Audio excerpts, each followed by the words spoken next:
Good morning, guys. This is the day 5 notes. Something I wanted to quick mention, and you don't have to write this down, just watch for a moment, because I got some questions about it when people were turning in the homework from last week.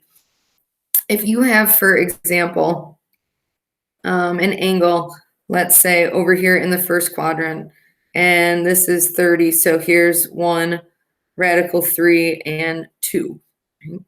If I ask you to take the cosine of this 30-degree angle, we know that that would be adjacent over hypotenuse. So this would be adjacent, hypotenuse, and I would get radical 3 over 2.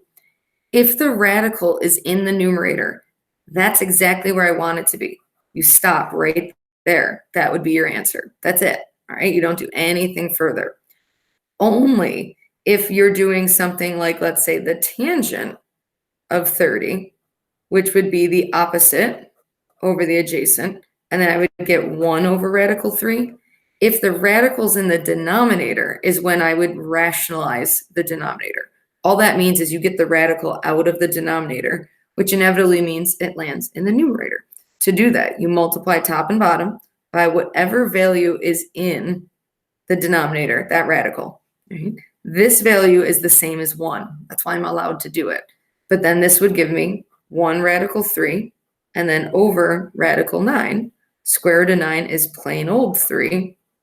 And now there's no longer a radical in the denominator. So just as a reminder, because I saw some things and got some questions about it. So if the radical is already in the top, leave it as is. If it's in the bottom, quick rationalize it. Then it ends up in the top. But this thing has the same decimal value as that guy. All right, so same value, just written in a different form. All right, that's it. Let's move on to today's notes. So the nice thing is, today's notes, if you printed them out, there's just 2 pages. So if you're taking your own notes, these are not super long. I'm not going to necessarily do every example. As always, you can go in and look at them on the website. But what we are addressing is you guys spent last week going over how to evaluate when you have special angles like 30, 60, 45. What we're going to look at is what happens when you have quadrantal angles. So like 90, 180, 270, and so on. In that case, what we do is we use what's called the unit circle, right, which is a circle that's centered at the origin, and it has a radius of 1. So like 1 unit, you get it. Okay.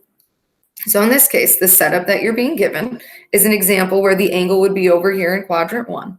And what we're going to look at this as is we're going to look at this point where it lands on the circle as a coordinate point. So I'm going to call it just a generic XY point. And if you think about what that means, to plot that point, that means you went over a distance of X, up a distance of Y. So I'm going to call this little distance X, and I'm going to call this distance Y. Right? Because it's a unit circle and the radius is 1, the hypotenuse here is actually going to be 1 all by itself, because any distance from here to the edge would be 1. All right. What this means for us is if you look at sine, so let's go SOHCAHTOA here. We know it's opposite over hypotenuse. Well, in this case, the opposite side, that would be the y. The hypotenuse, that's just the 1. And so what you end up with is when you're on the unit circle, the sine of an angle ends up just being equivalent to whatever the y coordinate is divided by 1, which means just the y coordinate all by itself. I can use the exact same argument when I talk about cosine of the angle. Since cosine is adjacent over hypotenuse, if you look at the adjacent side here, that's the x. Hypotenuse is still 1. So anything divided by 1 just stays itself. And that means that the cosine of whatever the angle is when you're on the unit circle is just equivalent to whatever the x coordinate is at that point. So a couple ways to think about this. If you think of an xy point, it's going to be equivalent to the cosine of the angle and then the sine of the angle. In ways that I've heard to remember this, which I actually think is helpful, x and y go in alphabetical order. Cosine and then sine, that also goes in alphabetical order.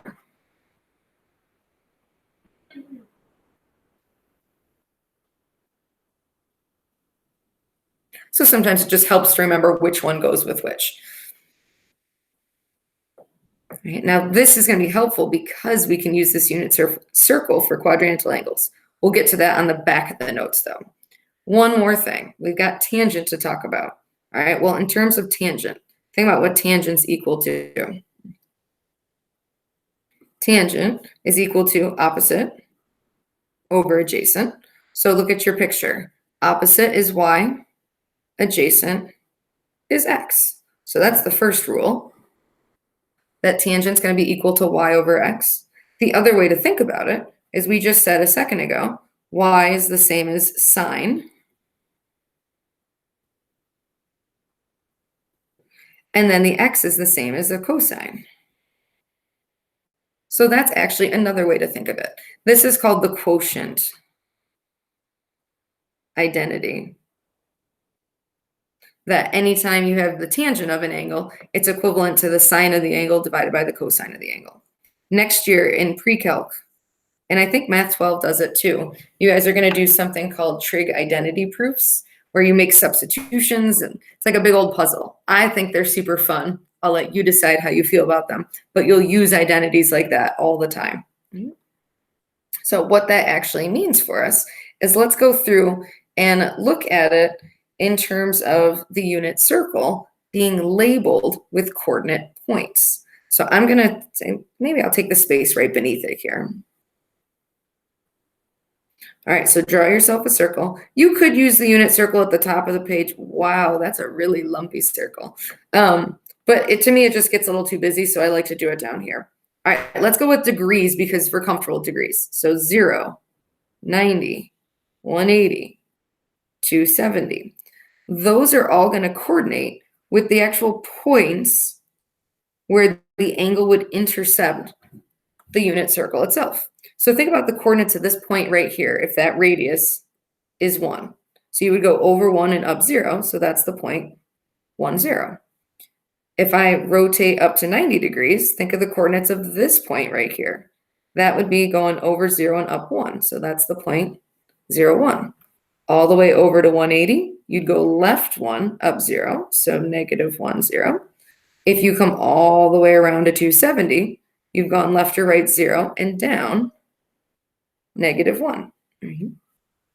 How this is going to help us is when we get to the back, we're going to do some practice, but it's the idea that if I want to take the cosine of 90 degrees, I would just look at the coordinate point at 90, and I would think to myself from up above, cosine is equal to whatever the x coordinate is there.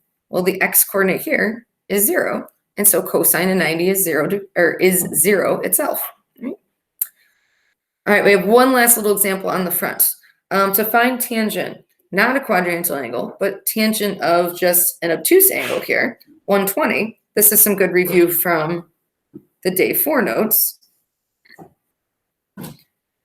If I draw 120, it would land over here in quadrant 2. My reference angle would be the angle between the terminal side and the x-axis, so that's going to be 60. I can label my sides radical 3, 2, and 1. And remember, if you're going to the left or down, it's negative. And so when I think tangent is equal to opposite over adjacent, the opposite side would be radical 3. The adjacent side's negative 1. That would be my answer.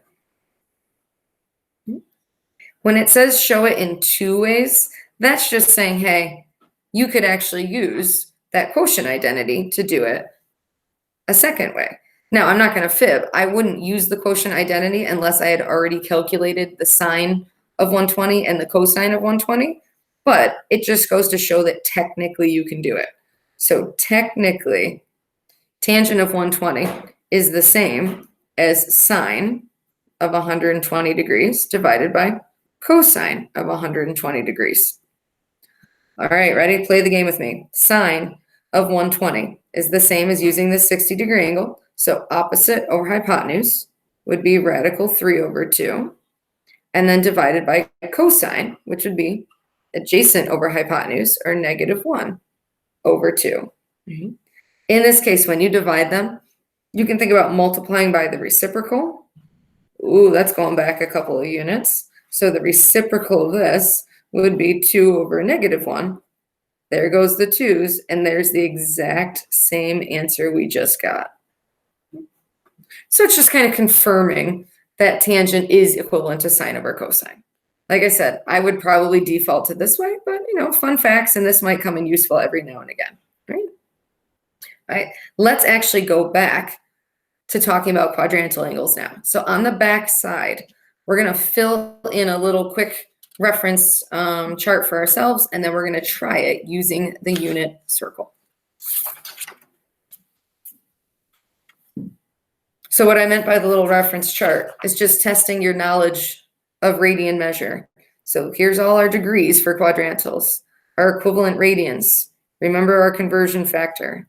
180 is the same as pi radians. 0 is the same as 0 radians. That makes it easy. All right, and then you can take everything from there. So half of 180 is 90. So half of pi would be 90, right? And then you can double it. And then it goes up by increments of a half. So 0, half of pi, whole pi, 1.5, or 3/2 pi, 2.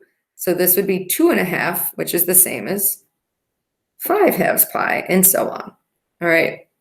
Now that you have a nice little reference up top, let's show how we would do the work for this. So the first one, sine of 0 degrees. Anytime it's a quadrantal angle, I want you to draw the unit circle.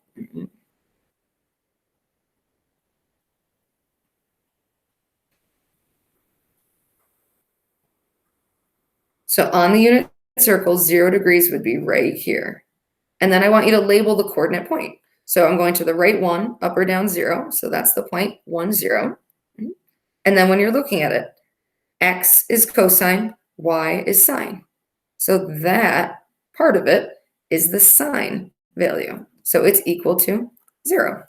And then can you check it? Of course you can. You have to make sure you're in the correct mode on your calculator. So since I'm talking degrees, let me switch it back to degrees here. And then if I type in sine of 0, there you go. So it's a good idea to check and make sure that you're using the unit circle correctly. So for the next one, 180 degrees, same thing. Draw a quick unit circle. Think about where 180 is. So that's all the way over here. Label that point. That's the point, -1, 0. And then remind yourself, cosine is the x coordinate. Whoops. So the x coordinate here is -1. So this is equal to -1. And again, cosine of 180, there we go. So of course, can you use your calculator? Oops, there you go. To default, yes, you can. Next year, you will have to be able to evaluate all of this without a calculator. Same thing with, calculus after that. So it's just good to be able to do both parts. Let's do 1 or 2 more, and then I'll let you finish the rest on your own for practice. So 270 means that in my unit circle, I'm coming all the way down here. So that means I am at the point 0, -1. All right, remember, tangent is the quotient. So it's the same as sine over cosine, or y over x. So here's my y, here's my x. So if I plug in, I'm going to get -1 over 0, which should be setting off alarms there. I can't have 0 in the denominator. Anytime 0 is in the denominator, that means it's undefined. And when we go to graph tangent, you're going to see spots on the tangent curve that they don't exist. So think about what undefined turns into in terms of a graph. I always joke sounds like a math curse word, but means you're going to have vertical asymptotes in certain places. All right, let's do one more together. Cosine of pi over 2. Now we're talking radians. So use your chart up top if you need it. Pi over 2 is equivalent to 90 degrees. So if we are up top, that is the point 0, 1, cosine x coordinate, it's equal to 0. And that's it. If I want to check, I either have to change my calculator to radian mode, or I have to convert that to degrees. Just to show you that if you don't want to change it, in case you're doing your conversions wrong, change it back to radians, type in cosine of pi over 2, and then there's our answer of 0. If you have questions on it, let me know. All right, not a problem. I just sent you guys an email and I updated the website. We are going to have a review session on Wednesday at 11. Join us if you'd like. It's not mandatory. It is there for you if you would like to come and do a little review before you do this on Wednesday. Also, all homework is due before you're allowed to take the quiz. So make sure to stay on top of it. Thanks, guys.